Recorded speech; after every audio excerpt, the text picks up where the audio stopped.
کسی کی تکلیف آپ کبھی گوارا نہیں کرتے تھے۔ ایک مرتبہ آپ مسجد میں تشریف لائے، ہر دور میں مسخرے قسم کے لوگ رہتے ہیں، بزرگوں کا مذاق اڑانا اور ان کے سلسلے میں بدظن ہو جانا۔ چند لوگ اس وقت تھے، اب ذرا زائل ہو رہے ہیں، لیکن ہر دور میں تھے کچھ نہ کچھ ایسے لوگ، ان کا بھی سلسلے نسب کسی نہ کسی سے ملتا ہے جو اعتراضات کرتے ہیں۔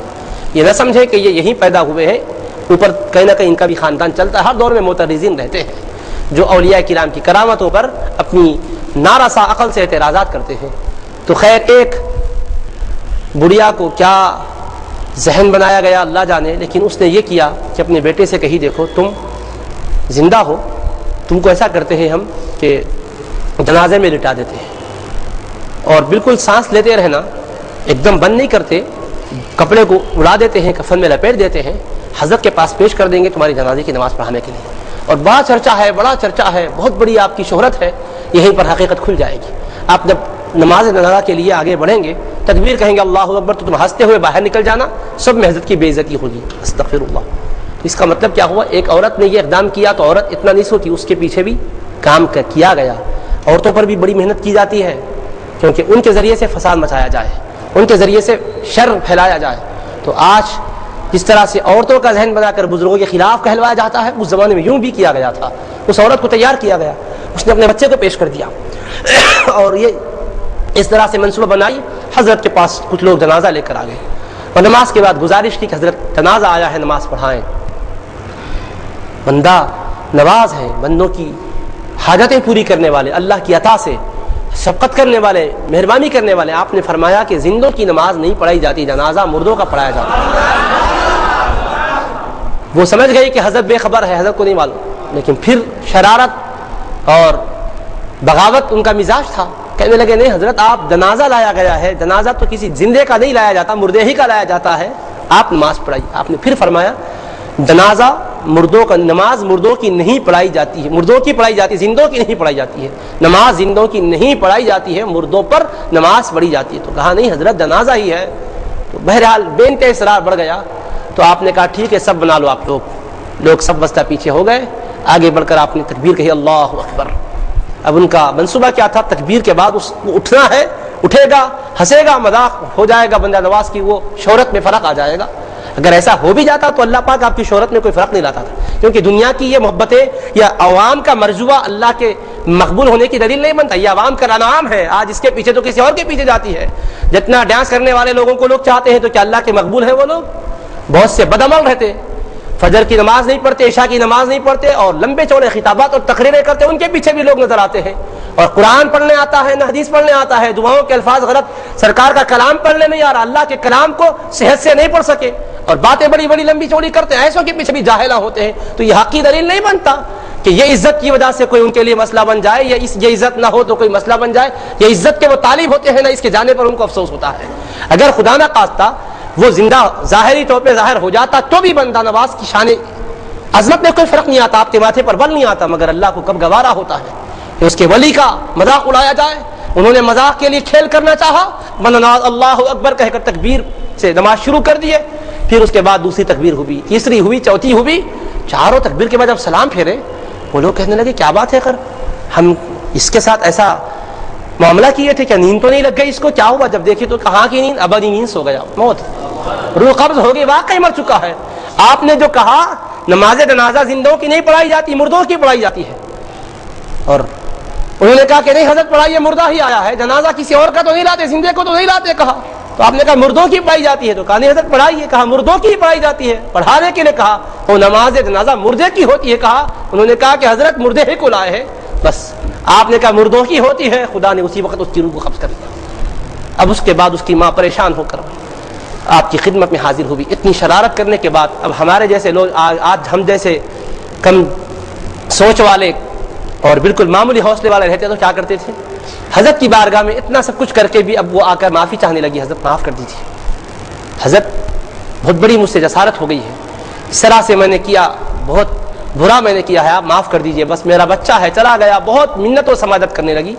آپ کی زبان مبارک سے دعائیہ کلمات ادا ہوئے، اور وہی بچے کے جسم میں زندگی رینگنے لگی، اور حیات والا بن کے پھر وہ اٹھ کھڑا ہو گیا۔ یہ مقام ہے اللہ پاک کی بارگاہ سے، یہ مقام ایسے ہی نصیب نہیں ہوتا ہے، یہ بیانوں سے، خطابوں سے، لفظوں کے ہیر پھیر سے نصیب نہیں ہوتا ہے۔ عوام کا حلقہ بنانے سے یہ مقام نصیب نہیں ہوتا ہے، تعلق مع اللہ سے یہ مقام نصیب ہوتا ہے، شب بیداری سے یہ مقام ہوتا ہے، تقویٰ و طہارت کی زندگی بسر کرنے سے یہ مقام ہوتا ہے۔ جھوٹے سچے لوگوں پر الزام لگانے سے کوئی بڑا نہیں بن جاتا ہے، آج کا طریقہ کار ہی کچھ اور بن گیا ہے۔ پھر اس کے بعد سمجھ رہے ہیں کہ ولایت ہمیں ملنے والی ہے، سمجھتے خدا کا قرب ہم کو ملنے والا ہے۔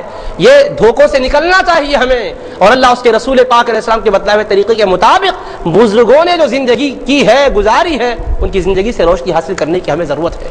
حضرت بندہ نواز گیس دراز رحمۃ اللہ علیہ، اتنا اونچا مقام، اتنا بلند و بالا رتبہ آپ کا کہ آپ تکبیر پڑھ دیے، روح نکل گئی، جب گزارش کی گئی تو دعا کرتے ہیں تو پھر روح آتی ہے، زندہ ہو جاتا ہے۔ یہ سب رکھنے کے باوجود اب سادگی کا کیا معاملہ ہے، عاجزی اور خاکساری کا کیا معاملہ ہے؟ اللہ اکبر اللہ اکبر۔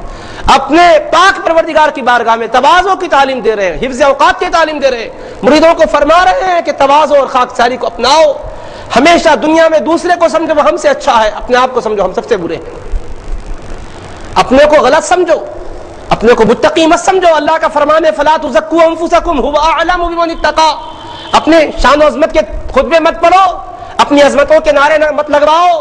تم نہیں سمجھتے کہ تم بہت متقی کہہ کے لوگوں میں کہلواؤ گے تو متقی بنو گے، هو اعلم بمن اتقى، وہ اللہ جانتا ہے تم کتنے درجے کے متقی ہو، تمہارا تقویٰ کیا ہے، طہارت کیا اللہ کو پتا ہے، تم اپنے آپ کو پاکیزہ کہہ کر نہ پیش کرو۔ بندہ نواز رحمۃ اللہ علیہ اسی آیت کریمہ پر عمل کرتے ہوئے اپنے مریدین کو، اپنے متوسلین کو، متقین کو تعلیم دیتے رہے کہ تقویٰ اختیار کرو، پرہیزگاری کی زندگی بسر کرو، اوقات کا پاس و لحاظ رکھو۔ فرماتے ہیں کتنا معنی خیز جملہ آپ نے فرمایا، ان من فاتہ وقتہ فقد فاتہ ربہ، فرماتے ہیں کہ وقت کی بڑی قدر و قیمت کو جانو، پہچانو، وقت کو ضائع نہ کرو، وقت کو برباد نہ کرو۔ آج ہم غپ شپ اپنا وقت گزارتے ہیں، آج ہماری راتیں، بڑا وقت رات باتوں میں گزرتا ہے، تبصروں میں گزرتا ہے، لوگوں کا تجزیاتی مطالعہ کرنے میں گزرتا ہے، ارے سب پر بحث کرنے والوں، مختلف لوگوں پر تذکرہ کرنے والوں، جاہلوں میں بیٹھ کر جہالت کی باتیں کر کے اپنے وقت کو برباد کرنے والوں، اس وقت کو کم سے کم خدا کے ذکر میں گزارو، اللہ کی طاعت و بندگی میں گزارو، آہوازاری میں گزارو۔ یہ پیغام بندہ نواز نے دیا، فرمایا نماز اگر چھوٹ جاتی ہے تو قضا کرنے کی شکل ہے، مگر وقت چلا گیا تو وقت کی کوئی قضا ہی نہیں۔ مثال کے طور پر عصر کی نماز کوئی عصر کے وقت نہیں پڑھا ہے تو یہی 4 رکعت دوسرے وقت میں پڑھا تو قضا ہے، تو اس میں سے کیا چیز چھوٹ گئی؟ قیام وہی ہے، قرات وہی ہے، رکوع وہی ہے، سجدہ وہی ہے، کہ کعبے کی طرف وہی رخ کر کے پڑھ رہا ہے، نماز کے بدلے میں قضا نماز ہے۔ مگر قضا کیوں کہہ رہے ہیں؟ نماز تو وہی پڑھا، کوئی اور تو نہیں پڑھا، اضافہ کیا نہ کمی کیا، صرف اتنا ہے کہ اس کے وقت پر نہیں پڑھا تو وقت گیا تو نماز قضا ہو گئی، حالانکہ قضا کیا وہ تو ادا ہی کیا ہے، بعد میں پڑھا ہی ہے۔ فرمائے نماز متبادل شکل میں مل سکتی ہے مگر جو وقت گیا وہ نہیں مل سکتا۔ اس وقت کی قدر کرو، جس کا وقت چلا گیا اس کے لیے گویا کہ رب کی رضا کا موقع چلا گیا، رب کی رحمت کا موقع چلا گیا، وقت کو ضائع نہ کرو۔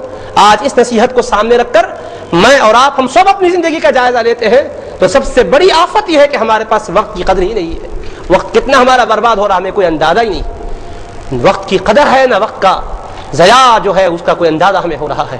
حضرت بندہ نواز نے اپنی بارگاہ میں آنے والوں کو یہ نہیں فرمایا ہے کہ بس تم آؤ رسمی محمتوں کا نذرانہ پیش کرو اور چلے جاؤ، یہ پھول کا پیش کرنا محبت اور عقیدت کا ایک نذرانہ ہے، یہ اپنی محبت کے لیے ہے، وہ تو اس سے بے نیاز ہیں۔